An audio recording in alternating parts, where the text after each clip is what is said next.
Smart and legal guidance download the application. आज मैं इस वीडियो के अंदर आपको एक लीगल जॉब के बारे में बताने वाला हूं। एक सरकारी नौकरी लीगल मैनेजर की पोस्ट निकली हुई है अपने सरकारी बैंक के अंदर, पंजाब एंड सिंध बैंक के अंदर। याद रखिएगा, यहां पर ये एक्सपीरियंस वाली पोस्ट है। अगर आपके पास एक्सपीरियंस है तो ही आप लोग एलिजिबल हो अप्लाई करने के लिए। यहां पे दो पोर्टल के अंदर लॉ मैनेजर की वैकेंसी निकली हुई है। मैंने आपको वीडियो के स्टार्टिंग में ही बता दिया है, यहां पर ये एक्सपीरियंस आपसे मांगा गया है। तो आप लोग एक नॉलेज के पर्पज से इस वीडियो को देखना जरूर कि यहाँ पे सैलरी का कैसे अपना फ्लक्चुएशंस होते हैं और कैसे यहाँ पे सैलरी अलग अलग पार्ट्स को मिलाकर आपको एक सैलरी पे करी जाती है और कम से कम 30 से ज्यादा आपको जो है अलाउंस मिले जाते हैं। तो आप लोग एक नॉलेज के पर्पज से भी इस वीडियो को देख सकते हो अगर आप एलिजिबल नहीं हो। और जो लोग एलिजिबल हैं वो तो सोने पे सुहागा वाली बात है। तो अब एलिजिबिलिटी क्राइटेरिया को फुलफिल करने की जब स्टेज आएगी उस केस में बताऊंगा कि कौन सी पोस्ट के लिए कितना एक्सपीरियंस आपसे मांगा गया है। हम वीडियो को ज्यादा देरी ना करते हुए स्टार्ट करते हैं। तो सबसे पहली बात, हम यहाँ पे पंजाब एंड सिंध बैंक के अंदर आपकी जो वैकेंसी यहाँ पे अपडेट हो चुकी है। बहुत टाइम से लोगों को इंतजार था कि बैंक के अंदर भी हमारी नौकरी देखने को मिलती है। अब यहाँ पे मुद्दे वाली बात है कि ये तीन ना अपने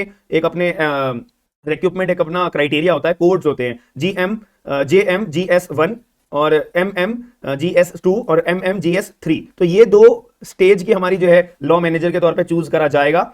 और जूनियर वाली की पोस्ट नहीं है, ये थोड़ी हायर पोस्ट है, तो इसके अंदर एक्सपीरियंस इसलिए मांगा गया है। अब मुद्दे वाली बात, ये एप्लीकेशन डेट आपको याद रखनी है। 28 जून 2023 से एप्लीकेशन फॉर्म भरना शुरू हो चुके हैं और लास्ट डेट है अपना 12 जुलाई 2023 तक आपके फॉर्म भरे जाएंगे। और बहुत ध्यान से आपको नोटिफिकेशन पढ़नी है और सारी चीजों को ध्यान रखना है अप्लाई करने से पहले। तो यहाँ पे ये डिटेल है कितनी पोस्ट कौन कौन से डिपार्टमेंट में आ रखी है। हम तो अपने मुद्दे वाली बात देखेंगे। ये देखो, आपको यहाँ दिख रहा होगा 4th नंबर पे लॉ मैनेजर।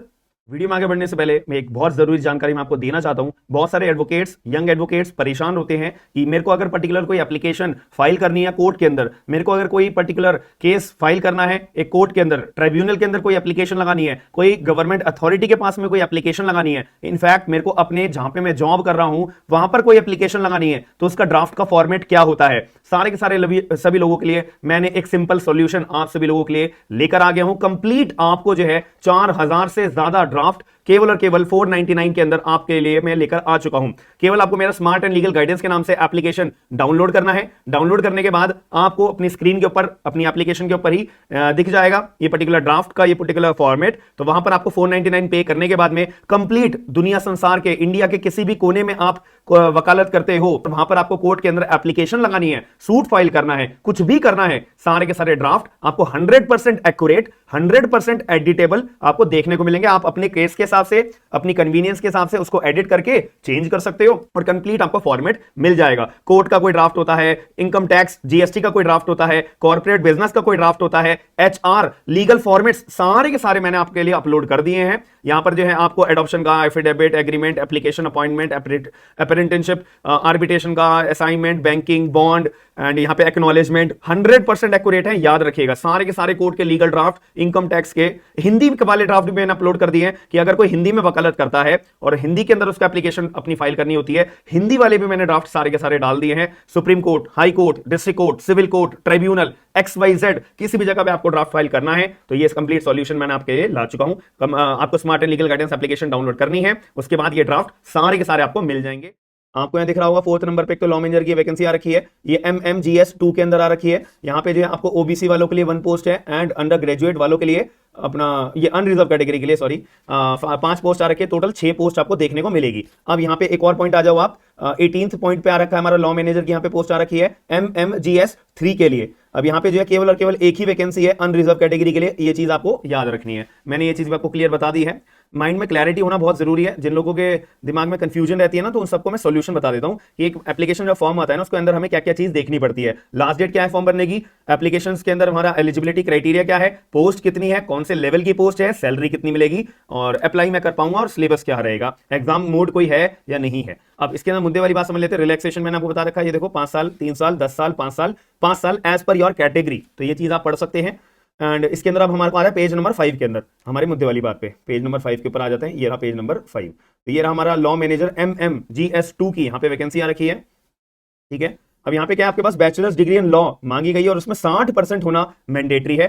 साथ में अगर आपके पास LLM होगी ना, लॉ के अंदर तो आपको कुछ ज्यादा प्रेफरेंस मिलेगी, बस यहाँ पे क्लियर तौर पे बोला गया है। एक्सपीरियंस मांगा गया है मिनिमम 2 सालों का। अगर आपके पास 2 साल का एक्सपीरियंस है ना, और याद रखना इंपॉर्टेंट बात बता रहा हूं, अगर आपके पास एक्सपीरियंस है 2 साल का अपना कोई भी सरकारी बैंक के अंदर, कोई भी पीएसयू में आपने अपनी नौकरी कर रखे हो या नौकरी कर रहे हो, तो आप अपना अप्लाई कर सकते हो पंजाब एंड सिंध जो सरकारी बैंक है इसके अंदर लॉ मैनेजर की पोस्ट के लिए। जब भी आपसे 2 साल का सरकारी बैंक के अंदर लॉ मैनेजर के अंदर आपने अपना कामकाज करा होना चाहिए। या फिर और बढ़ आ गया, आपने अगर इंडिपेंडेंटली एडवोकेट की प्रैक्टिस करते हो ना, तो उस चीज के लिए आपके पास 5 साल का एक्सपीरियंस होना जरूरी है। कि अगर आप प्रैक्टिसिंग एडवोकेट हो और इंडिपेंडेंटली प्रैक्टिस कर रहे हो, या फिर किसी लॉ फर्म के साथ में कामकाज कर रहे हो, डिस्ट्रिक्ट कोर्ट में कर रहे हो, हाई कोर्ट में कर रहे हो, डीआरटी में कर रहे हो, तो अगर आप अपनी प्रैक्टिस कर रहे हो 5 सालों का एक्सपीरियंस हमसे मैंडेटरी मांगा गया है। अगर सरकारी बैंक में नौकरी कर चुके हो, 2 सालों का एक्सपीरियंस है, आ जाओ फॉर्म भर सकते हो। अब हम आगे चलते हैं इसके लिए पेज नंबर 11 के अंदर।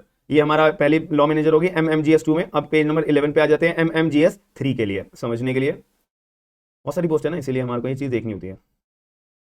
अब आता है हमारे लॉ मैनेजर MMGS 3 के लिए। यहाँ पे भी आपसे लॉ की डिग्री मांगी गई है, सेम पैटर्न है एलिजिबिलिटी का एजुकेशन क्वालिफिकेशन के लिए। और अगर आपके पास पोस्ट ग्रेजुएट होगी, पोस्ट ग्रेजुएशन यानी LLM की डिग्री होगी, तो प्रेफरेबल आपको रखा जाएगा। अब यहाँ पे आपका जो है 4 सालों का एक्सपीरियंस मांगा गया। अगर आपने PSU में या कोई भी कमर्शियल बैंक जो सेंट्रल बैंक वाला हो या स्टेट बैंक वाला हो, कहीं पे आपने नौकरी कर रखी है, तो उसमें आपका 4 साल का एक्सपीरियंस मांगा गया है। या फिर अगर आप इंडिपेंडेंटली एडवोकेट की प्रैक्टिस करते हो, उस चीज के लिए आपसे 6 साल का एक्सपीरियंस मांगा गया है। इंडिपेंडेंटली अगर आप एडवोकेट प्रैक्टिस करते हो, लॉ फर्म के अंदर आपने काम करा हो, ठीक है, डिस्ट्रिक्ट कोर्ट में काम करा, हाई कोर्ट में, DRT में काम करा है, वगैरह वगैरह, तो उस केस में आपसे 6 सालों का एक्सपीरियंस मैंडेटरी है। बहुत आसानी से यहाँ पे आपको ये बाहर कर देंगे। अगर एक भी चीज आपकी क्राइटेरिया से मैच नहीं हुई है ना, तो याद रखेगा। अब मुद्दे वाली बात है, सैलरी का जो मैं आपको पैटर्न बता रहा हूं बहुत बढ़िया होता है, बहुत ही ज्यादा बढ़िया। तो यहाँ पे जो आपको सैलरी का एक पे स्केल देखना है, एक तो ये हमारा पे स्केल रहेगा 48,170। अब ये मैं सोचा नहीं इतनी सैलरी मिलेगी बस हमारे को, इतनी सारी मेहनत करने के बाद में 4-4, 6-6 साल का एक्सपीरियंस मांग रहे हैं। नो, अब इसके लिए आपको इस पे आ जाओ।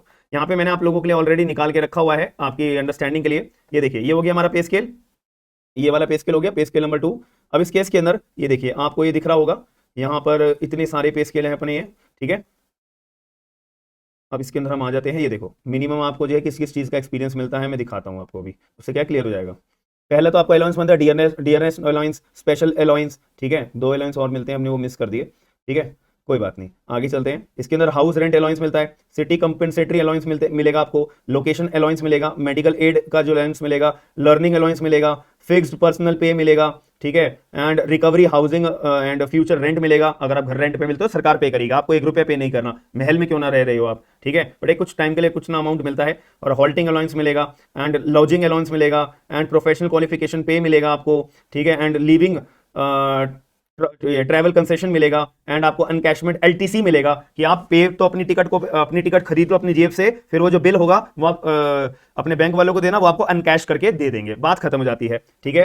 3rd AC, 1st AC as per your post, and mode of travel मिलेगा, कितने किलोमीटर तक आपको फ्री ऑफ कॉस्ट मिलने को ट्रेवल करने को मिल जाएगा, डेप्यूटेशन अलाउंस मिलेगा आपको, कंपनसेशन ऑन ट्रांसफर मिलेगा, फ्यूल के अलाउंस मिलेंगे, क्लोजिंग अलाउंस मिलेंगे, मेडिकल मिड एकेडमिक ईयर के अलाउंस मिलेंगे, प्रोजेक्ट एरिया अलाउंस मिलेंगे अगर आपको कोई भेजा जाता है काम से, तो और स्प्लिट ड्यूटी अलाउंस मिलेगा, ट्रैवल बाय ओन कार, अपनी गाड़ी लेके आ रहे हो तो पेट्रोल का खर्चा होता है ना कि 9 किलोमीटर, 7 किलोमीटर, 4.5 किलोमीटर, 3 किलोमीटर वगैरह वगैरह। साइकिल भी बताओ, मोटरसाइकिल भी आपके पास है, उसका भी पैसा मिलेगा, ठीक है, याद रखिएगा।